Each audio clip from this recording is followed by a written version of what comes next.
విగ్రహాలు కొనేవాళ్ళు ఇది పాటించండి. నేను చేసిన తప్పు మాత్రం ఎవరు చేయకండి. అదేమిటి అనేది ఈ వీడియోలో చెప్తాను. వీడియోని ఎక్కడ కూడా స్కిప్ చేయకుండా చివరి వరకు చూడవలసిందిగా నేను కోరుకుంటున్నాను. ఇక్కడ నేను వేలుతో చూపిస్తూ ఉంటాను చూడండి. మనం చూడాల్సింది ఫస్ట్ ఫేసు బావుందా లేదా అని చూసుకోండి. ఆ తర్వాత శంకు చక్రాలు కరెక్ట్‌గా ఉన్నాయా సైజులో అనేది చూసుకోండి. ఆ తర్వాత మనం వెంకటేశ్వర స్వామి విగ్రహాలు కొనేటప్పుడు చాలా జాగ్రత్తగా ఉండవలసిన పాయింట్స్ ఇవి. ఇక్కడ స్వామివారి యొక్క కుడి చేయి పక్కన చూడండి. ఆ మధ్యలో తక్కువ గ్యాప్ ఉంటుంది. అలా ఉన్న విగ్రహం తీసుకోకండి. ఎడమ చేత్తో ఏంటంటే గనక ఆనుకున్నా పర్వాలేదు. ఆ చేతుల మధ్యలో ఖాళీ ఉంటే, నడుముకి, చేయికి మధ్యలో ఖాళీ ఉంటే మనం వస్త్రాలంకరణ చేసుకోవచ్చు.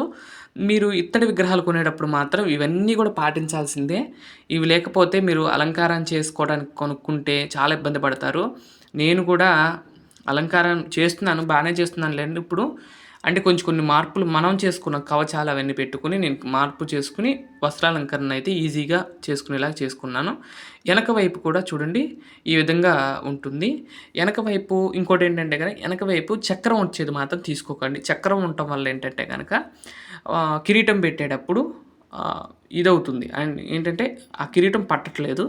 ఇక్కడ చూసారా తల కింద మెడ దగ్గర వస్తుంది చూడండి కొన్ని చోట్ల. అంటే పంచలోహాలకైతే మెడ దగ్గరికి ఇస్తారు. మెడ దగ్గర ఇచ్చేవి మాత్రం తీసుకోవాలి. ఎందుకంటే అవి దండలు నిలబడటానికి గానీ, తర్వాత మనకు వస్త్రాలంకరణ కట్టేటప్పుడు గానీ పనికొస్తుంది. అంతేగాని కిరీటం దగ్గర ఆ చక్రం ఉంటే మాత్రం ఎట్టి పరిస్థితుల్లో అది తీసుకోకండి. అది చాలా ఇబ్బంది పడతారు. అలాగే ఎనక వైపు కూడా ముందు ఎలా అయితే స్వామి రూపం ఎలా అయితే ఉందో, ఎనక వైపు కూడా అలా ఉండే విధంగా చూడండి. అలాగే చూడండి గ్యాప్ చూసారా? చాలా తక్కువుంటుంది. దీనివల్ల ఏంటంటే గనక, ఆ మధ్యలో కొంచెం రఫ్‌గా ఉండటం వల్ల మనం చీరలు కానీ, పంచెలు కానీ పెట్టినప్పుడు దాని నుండి లాగేటప్పుడు ఏమైద్దంటే గనక పోగులన్నీ కూడా ఊడొచ్చేస్తూ ఉంటాయి. అక్కడ కొంచెం చాలా టైట్‌గా ఉంటుంది. అది గమనించండి. అక్కడ చాలా లూజ్‌గా ఉండేటట్లు అంటే అక్కడ ఖాళీ ఉండేటట్లు చూడండి. ఎట్టి పరిస్థితుల్లో మీరు తీసుకునే వాళ్ళు డైరెక్ట్‌గా వెళ్ళి రూపాయి పోయినా మీరు అక్కడికి వెళ్ళి తెచ్చుకోవడం బెస్ట్. అంతేకాని ఆన్‌లైన్‌లో తెస్తే ఆన్‌లైన్‌లో లాగానే ఉంటాయి. అక్కడ మామూలుగానే మన ఫోటోలో చూపిస్తారు గానీ మనం ఇయన్నీ చూడం గదండీ. నేను అజ్రం వెళ్ళినప్పుడు చూశాను. ఒకళ్ళు పంతులు గారిని తీసుకొచ్చి ఆలయంలో అర్చకుడిని తీసుకొచ్చి చూపిస్తున్నారు. అది ఇంకా బెస్ట్. ఎందుకంటే ఇప్పుడు మనం ఆలయానికి ఏమన్నా ఇవ్వాలనుకోండి, సీతారాముల విగ్రహాలు ఇవ్వాలనుకోండి, మనకి తెలీదు. ఆ అర్చకుడిని తీసుకువెళ్ళామనుకోండి, ఆ అర్చకుడికి అంటే ఎలా అలంకరించాలనేది తెలుస్తుంది. అంటే వాళ్ళకి ఎలా కట్టుకోవాలో అనేది, ఎంత గ్యాప్ రావాలనేది ఉంటది. వాళ్ళని తీసుకువెళ్ళి ఇప్పించండి దేవాలయాల్లోకి. మనం గూడా తీసుకోవాలంటే గనక ఇవన్నీ గూడా పాటిస్తూ వెళ్లి తెచ్చుకోండి. ఏది ముఖ్యంగా వస్త్రాలంకరణ ఎవరైతే చేద్దామనుకుంటున్నారో వారికి ఈ వీడియో మాత్రం తప్పకుండా ఉపయోగపడుతుంది. అమ్మవారి విగ్రహాలు కావచ్చు, శ్రీనివాసుడి విగ్రహాలు కావచ్చు, మనకి అమ్మవారి విగ్రహాలొచ్చేసరికి 2 చేతుల మధ్యలో ఖాళీ ఉండాలి. నడుముకి, చేతులకి మధ్యలో తప్పకుండా ఖాళీ ఉండాలి. అదొక పాయింటు. చక్రము కిరీటం దగ్గరే ఉండకూడదు. అక్కడ ఉంటే కిరీటాలు పెట్టుకోవడానికి ఇబ్బందవుతుంది. అది మెడ దగ్గర ఉంటే మంచిది. అదొక పాయింటు. అలాగే అమ్మవారు శ్రీదేవి భూదేవి సమేత వెంకటేశ్వర స్వామి తీసుకున్నప్పుడు స్వామివారి ఫేస్ అయితే ఏ సైజులో ఉంటుందో అమ్మవార్లు కూడా అదే సైజులో ఉన్నట్టు చూసుకోండి. నేను చేసిన పొరపాటు ఏంటంటే తెలియకుండా అలా తీసుకోవటం వల్ల స్వామి ఫేసు పెద్దగా ఉంటుంది. అమ్మవార్లు వచ్చేసరికి చాలా చిన్నగా ఉంటుంది. దీనివల్ల ఏంటంటే గనక కిరీటాలు పెద్దవి పెట్టినా కూడా అమ్మవార్ల ఫేసు చిన్నగా కనపడటం అనేది జరుగుతుంది. ఇవన్నీ కూడా నేను తీసుకున్నప్పుడు చూసుకోలేదు. ఆ తర్వాత ఇప్పుడు అవన్నీ కూడా ఇబ్బందులు అప్పటి నుండి కూడా పడుతూనే ఉన్నాను తీసుకున్న కాడ నుండి. రేపు తొలి ఏకాదశికి స్వామివారి విగ్రహాలు తీసుకొని సంవత్సరం పూర్తవుతుంది. ఈ సంవత్సరం లోపు ఇన్ని దాంట్లోకి సంబంధించినవన్నీ కూడా కనపడుతూ ఉన్నాయి. అవన్నీ కూడా చూసుకుంటూ ఒక్కొక్కటి మెట్టు ఎక్కుకుంటూ తీసుకొస్తున్నాను ఈ విగ్రహాలు.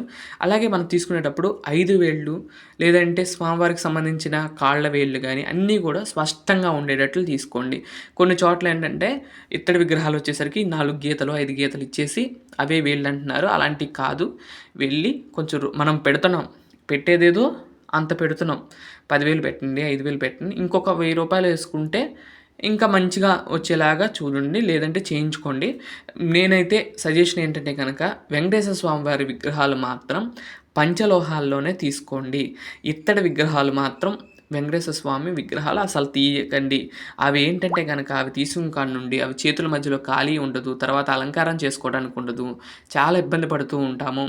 అది గమనించి తీసుకోవాల్సిందిగా నేను కోరుకుంటున్నాను. చూసారా? స్వామివారి యొక్క చెయ్యి ఇవన్నీ కూడా చూపిస్తున్నాను చూడండి. ఈ చెయ్యి వచ్చేసరికి కిందకుంది. ఇప్పుడు 2 సమానంగా ఉంది. ఇప్పుడు వెంకటేశ్వర స్వామి, మలయప్ప స్వామి అంటే లేదంటే తిరుమల వెంకటేశ్వర స్వామి ఎలా ఉంటారండి? కుడి చెయ్యి కొంచెం పైకుంటుంది. ఎడమ చెయ్య మోకాళ్ళ వరకు వస్తుంది. కానీ ఇక్కడేంటి 2 సమానంగా ఇచ్చేసాడు. అలా ఇవ్వటం వల్ల ఏంటంటే గనక 2 సమానంగా ఉండవు కదండీ ఎక్కడ కూడా. అలా కొన్ని ఇవన్నీ కూడా చాలామంది ఏమంటారంటే అంటే శిల్పులు వాళ్ళేంటంటే అంగలోపంతో కూడిన విగ్రహాలు అంటారు. కానీ అది ఎంతవరకు నిజమనేది తెలీదు కానీ అలా పిలుస్తారు. ఏది చిన్న పార్ట్ లేకపోయినా అంగం అక్కడ లేని విధంగా చూస్తారు. అండ్ ఆ దోషం కింద చూస్తారంటండి. అన్నీ చూసుకునే తెచ్చుకోండి. అందుకనే మనం టెంపుల్స్‌లో చూస్తే పంచలోహ విగ్రహాలే ఉంటాయండి చాలా వరకు. ఎందుకంటే పంచలోహ విగ్రహాలు వచ్చేసరికి అన్నీ కూడా కరెక్ట్‌గా వస్తుంది. ఈ ఎడమ చెయ్యి ఏదైతే ఉందో ఆ ఎడమ చెయ్యి కూడా ముందుకొచ్చి ఉంటుంది. దానివల్ల మనకేంటంటే గనక ఆ పంచెలు కట్టుకున్నప్పుడు గానీ అలా యూజ్ అవుతూ ఉంటది. అలాగే ఇంకొక మెయిన్ పాయింటు ఈ ఇత్తడి విగ్రహాలు కొనుక్కునేటప్పుడు వెళ్ళి చూడండి. అంటే అమ్మవార్లు ఒక సెట్ అయితే స్వామివారు ఒక సెట్ కింద అమ్మేస్తున్నారు. 2 సెట్లు కలిపి ఒక అమ్మవారికి అమ్మేస్తున్నారు. అంటే ఫేసులు నేను తీసుకున్న అమ్మవార్ల వరకు ఫేసులు చిన్నయండి ఇద్దరియి. స్వామివారేమో పెద్దయి వచ్చేసినియి. అలా చూసుకొని తీసుకోండి. అలాగే ఈ విగ్రహం చూసినట్లయితే ఎనక వైపు ముందు ఎలా ఉందో ఎనక వైపు కూడా అలానే ఉండేటట్లు చూసుకోవాలండి. లేకపోతే మాత్రం ఆ విగ్రహంను తీసుకోకూడదు. అలాగే చూసినట్లయితే ఇలా ఉంటుంది. ఇలా స్ట్రైట్‌గా ఉండే విగ్రహం తీసుకోండి. ఇప్పుడు మీకు సైడ్ నుంచొని చూపిస్తాను. సైడ్ ఏమిటంటే గనక ఆ విగ్రహం చూస్తుంటే వెనక్కి వాలిపోయినట్టు ఉంటుంది. మనకి విగ్రహం వెనక్కి వాలిపోయి ఉండటం వల్ల ఏమవుతుంది కిరీటం పెట్టుకుంటే వెనక్కి వాలిపోయినట్లుగా స్వామి చూస్తాడు. విగ్రహం ఎప్పుడైనా కూడా స్ట్రైట్‌గా ఉండాలి. ఇది అప్పుడు వెల్డింగ్ చేసేటప్పుడు వాళ్ళు చేసేటప్పుడు మాత్రం తప్పు చేసినట్టున్నారు. అది స్ట్రైట్‌గా ఉండదు. వెనక్కి వాలినట్టు ఉంటుంది. అలా లేకుండా చూసుకొని ఇన్ని ఉంటాయండి. ఒక విగ్రహం తీసుకోవాలంటే ఇయన్నీ చూసుకొని మీరు కొనుక్కోవాల్సిందిగా నేను కోరుకుంటున్నాను. ఆన్‌లైన్ కంటే ఆఫ్‌లైన్‌లో మీరు వెళ్లి చూసుకొని కొనుక్కోవటం బెస్ట్ అని నేను చెప్తాను. ఇదండి ఈరోజు వీడియో.